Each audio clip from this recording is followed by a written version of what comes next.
ఒక ఎస్ఐ ఉంటాడు, ఏమనుకుంటాడు? నెక్స్ట్ ఏం కావాలనుకుంటాడు? సిఐ కావాలనుకుంటాడు, సిఐ ఉంటాడు, ఏమనుకుంటాడు? డిఎస్పీ కావాలి, ఏఎస్పీ కావాలనుకుంటాడు, సిపి కావాలనుకుంటాడు, సిటీ అంతే. అంటే మళ్ళీ సిపి గ్యాప్ వస్తుంది. నెక్స్ట్ చెప్పే కోరుకుంటున్నా నేను. రైట్. నాకు రాజకీయాలలో ఎక్కువ రోజులు ఉండలేనచ్చు, నేను ఉండలే. 2-3 టైమ్స్ ఉందామనుకుంటున్నా, ప్రజలు ఆశీర్వదిస్తే ఓకే. అంతే. అంతకు మించి ఎక్కువ లాంగ్ డిస్టెన్స్ ఆలోచిస్తాను నేను రాజకీయ ఫ్యూచర్. రైట్. ఉన్నన్ని రోజులు మంచిగా ఉండాలి. కానీ ఎందుకు రీసెంట్ గా జరిగినటువంటి ఏదైతే భారతీయ జనతా పార్టీ అధ్యక్షుడు దాదాపు ఒక 6-7 నెలల నుంచి వాయిదా పడుకుంటూ వస్తుంది, ఎందుకు రాకేష్ రెడ్డి ఎందుకు ట్రై చేయలేదు? మీరు ఎందుకు కావాలనుకోలే అధ్యక్షుడు పార్టీకి? అంటే ఒకటి, ఫస్ట్ క్లాస్ నుంచి 10th క్లాస్ చదువుకోదు ఎప్పుడే, కానీ మంచిగా ఉండదు అది. ఇప్పుడు నువ్వు క్లాస్ ఫస్ట్ తర్వాత సెకండ్ తర్వాత థర్డ్ ఉంటుంది. ఓకే. ఎమ్మెల్యే అర్హులే కదా సార్ రాష్ట్ర అధ్యక్షుడు? ఎమ్మెల్యే అర్హుడు వేరు, అనుభవం వేరు. ఓకే. ఎమ్మెల్యే అర్హుడు అంటే నువ్వు ఆల్రెడీ ఒక ఎమ్మెల్యే పోటీ చేయడం కాన్స్టిట్యూన్సీకి పరిమితం. రాష్ట్ర అధ్యక్షుడు అంటే రాష్ట్రం మీద మొత్తం అవగాహన ఉండాలి, మొత్తం ఓకే అవగాహన తెలిసి ఉండాలి, ఉండాలి, అక్కడ ఉన్న కార్యకర్తల సంబంధాలు ఉండాలి. అంటే ఒకటి కాదు కదా. ఇప్పుడు రామచంద్రరావు గారు ఉన్నారు, 50 సంవత్సరాలు అతని జీవితం. 1980 అంటే సుమారు 75 నుంచి 75 నుంచి ఆయన ఏబీవీపీ విద్యార్థి దశ నుంచే ఒక ఉన్నాడు, అనుభవం ఇస్తారు తప్ప. రాకేష్ రెడ్డి లాంటిది కాదు. రాకేష్ రెడ్డి కూడా ఎవరు కూడా మీకు పర్సనల్ గా లేకపోవచ్చు, కానీ మిమ్మల్ని చూస్తే రాష్ట్ర రాజకీయాల్లో రాకేష్ రెడ్డి సుపరిచితమే. అవును. ప్రస్తుత రాష్ట్ర రాజకీయాల్లో బీజేపీలో ద మెయిన్ ఎమ్మెల్యే అంటే మీరే కనిపిస్తారు. ఇది ఏదో మీ ముందు చెప్పాలని కాదు, మిమ్మల్ని చూస్తుంటే మీడియాలో మీరు అసెంబ్లీలో మాట్లాడే తీరు ఇవన్నీ మీరు చెప్తేనే తెలుస్తుంది నాకు అవగాహన లేదని. రైట్. సో మీకు అవగాహన లేక మీరు వద్దులే, ఎప్పుడు ఇంకా టైం ఉంది కదా అనుకున్నారు, అంతే. నన్ను అడిగారు, నేను చేయను. అడిగారు అంటే నాకు ఇష్టమని అడగలేదు, ఏదైనా ఆలోచన ఉందా అని అడిగారు, కోరికుందా. మీరు అన్ని విధాలుగా బలంగా ఉన్నారు కదా. బలం అనేది ఆత్మస్థైర్యంతో వస్తుంది. బలం అనేది ఏముంటుంది? ఇప్పుడు దొరలతో కొట్లాడతలేమో, రేవంత్ రెడ్డితో కొట్లాడతలేమో. వాళ్ళకొకటే ఆధార్ కార్డు ఉంది, నాకు ఒకటి ఆధార్ కార్డు ఉంది.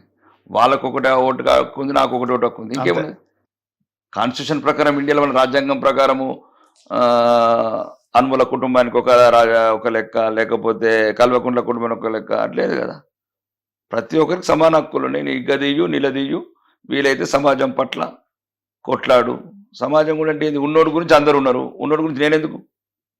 ఉన్నవాడికి ప్రపంచం అంత ఉంది, నేను లేని వాడికి సామాన్యుడి వైపు నిలబడాలనుకుంటున్నాను. సార్ ఒక క్వశ్చన్ స్ట్రేట్ గా అడుగుతున్నా, మీరు నిజం చెప్పాలి. దీంట్లో భారతీయ జనతా పార్టీకి రాష్ట్రంలో అధికారంలోకి రావాలని ఉందా లేదా? వచ్చే ఎన్నికల్లో అది ఎవరు ఆపలేరు.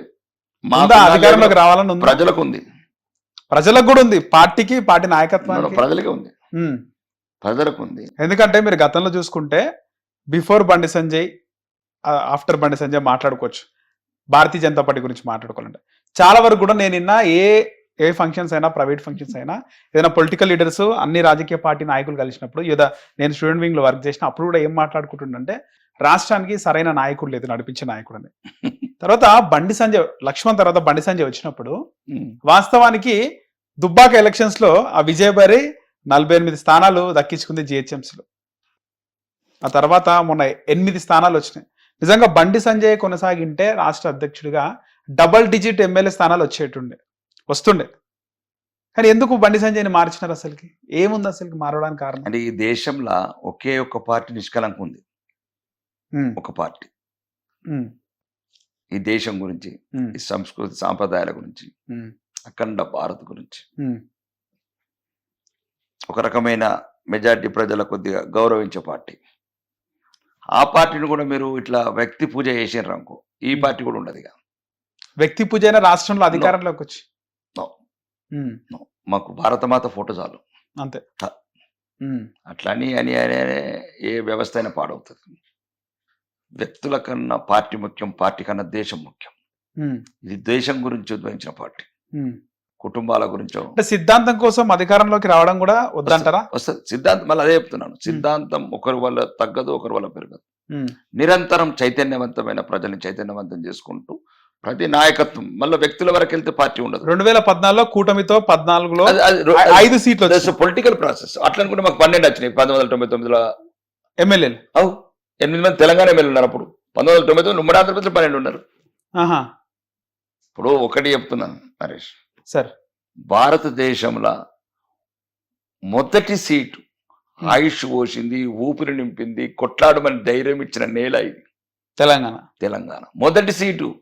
ఆ రోజు పార్లమెంట్ ఎలక్షన్లో మొదటి భారతదేశంలో సీట్ డిక్లేర్ అయితే జంగారెడ్డి గారు ధర్మకొండ. కాబట్టి ఈ నేల మామూలు నేల కాదు భారతదేశానికి. ఒకవేళ మేము ఏదన్నా మాకున్న ఏదైనా చిన్న పొరపాట్ల వల్ల ఏదైనా ఆగుతుందచ్చు కానీ ఈ నేల అగ్గి బరాట నిప్పురవ్వ. ఇది ఫస్ట్ భారతీయ జనతా పార్టీ మొదటి సీట్. ఇది ఊపిరి పోసింది, ఉయ్యాలలు ఊపింది, ధైర్యం నింపింది, పోరాడుమన్న నేల ఇది. కాబట్టి ఈ నేలలు ఎప్పుడు కాషాయం సింధూరం ఉద్భవిస్తూనే ఉంది. అది సరైన సమయంలో సరైన వస్తుంది తప్ప ఇట్లా క్రాస్ అవుట్నే ప్రతి ఒక్కసారి వ్యక్తులను లేపడం వల్లనే మళ్ళీ అక్కడ ఇబ్బంది వస్తుంది.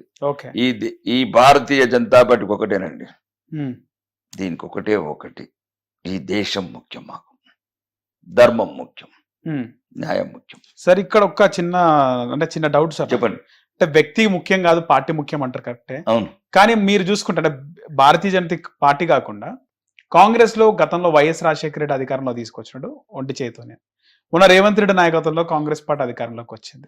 ఎంతమంది నాయకులు ఉన్నా అంటే ఇక్కడ భారతీయ జనతా పార్టీ కూడా ఏదైనా ఒక నాయకుడు, రేపు మీరు కూడా కావచ్చు భవిష్యత్తులో ఒక నాయకుడు అద్దరిలో అధికారంలోకి వచ్చే అవకాశం ఉంటది కదా సార్. అంటే మీకు 21 రాష్ట్రాల్లో ఎట్లా వచ్చినాం? ముఖ్యంగా తెలంగాణ గురించి 21 రాష్ట్రాల్లో ఎట్లా వచ్చినాం? ఎవరు వచ్చారు? ప్రజల నుంచి. అక్కడ కూడా బండి సంజయ్, రాకేష్ రెడ్డి పోయి అందరూ పోయి గెలిపించారా? ప్రజల్లో రెవల్యూషన్ రావాలంటారు. Revolution is different. చైతన్యం అదేమో తిరుగుబాటు. ఈ చైతన్యం హిందువులలో తిరుగుబాటు రావాలా. కన్నుకు కన్ను, పన్నుకు పన్ను అనే సిద్ధాంతం హిందువులలో రావాలా. అది హిందుత్వానికి. దేశానికేమో చైతన్యం. రైట్. సో ఇప్పుడు ప్రజెంట్ బలంగానే ఉంది పార్టీ. 8 ఎమ్మెల్యేలు ఉన్నారు, 8 ఎంపీలు ఉన్నారు. పైగా దాదాపు ఒక 20 చోట్ల సెకండ్ ప్లేస్ వచ్చింది Bharatiya Janata Party. It's a great thing. 53 చోట్ల మొదటి స్థానంలో ఉన్నాం. 53 చోట్ల మొదటి స్థానంలో ఉన్నాం. దాన్ని కాపాడుకుంటాం. 2వ స్థానంలో ఉన్నదాన్ని మొదటి స్థానంలో తీసుకునే ప్రయత్నం చేస్తాం. ఓకే. ఇది ఒక నిరంతరం ఒక ప్రవాహం. ఇది చైతన్యపరచటము ప్రజల్ని. ఈరోజు తెలంగాణ ప్రజలు కూడా 10 సంవత్సరాలు అవినీతి పరిపాలనలో, అహంకారపూరిత పరిపాలనలో ఎందుకు బీసీకి ఇస్తారని చెప్పి చాలా మంది ఎక్స్పెక్ట్ చేశారు. భారతీయ జనతా పార్టీ చీఫ్ పదవి ఎందుకు రామచంద్రరావుకి ఇచ్చినారు అంటే ఆ వ్యక్తి కాకుండా అంటే ఆయన ఒక ఓసీకి ఎందుకు ఇచ్చినారనే మాట కూడా మాట్లాడుతున్నారు. ఏం చెప్తారు?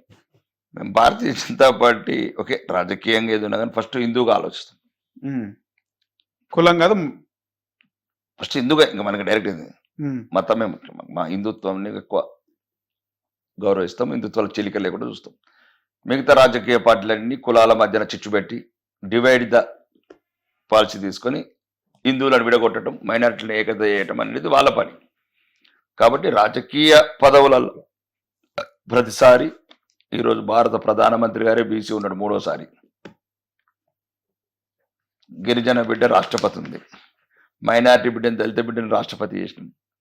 27 మంది బీసీ కేంద్ర మంత్రులు ఉన్నారు, దళిత మంత్రులు ఉన్నారు. కానీ ఇక్కడ అవసరం అంటే మళ్ళీ ఒక్కొక్క రాష్ట్రానికి ఒక ప్రత్యేకమైన పరిస్థితులు ఉంటాయి. సమయాన్ని బట్టి దాన్ని బట్టి తప్ప దానికి ప్రధానికి ఓసీలు, బీసీలు, ఎస్సీలు అనుకునే పార్టీ కాదు ఇది.